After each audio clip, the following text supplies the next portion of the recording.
We also have to understand that they do not live in the country and that they are putting a lot of trust into our company and our staff to make sure that that property is looked after.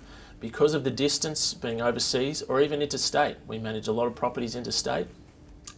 Because of that distance, it makes it hard for the landlord or investor to manage the property themselves, so they have to look for a good property manager with experience. Experience is the most important thing.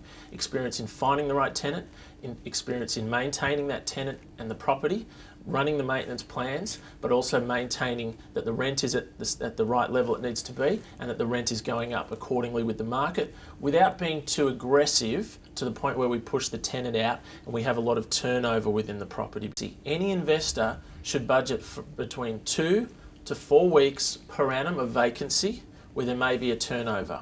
That can be combated by one thing: good management. If we manage the property well and manage the tenant well, the tenant will want to stay there for years to come. Therefore, that 2 to 4 weeks per annum is dissolved and is not there. Another factor that comes into play: we are in Sydney, the biggest and best city within Australia, and properties will always lease out as long as they're priced correctly. And that's where our experience comes in, not trying to aim too high, not trying to aim too low, but just aim in the middle to get at least as quickly as possible to the best tenant as possible.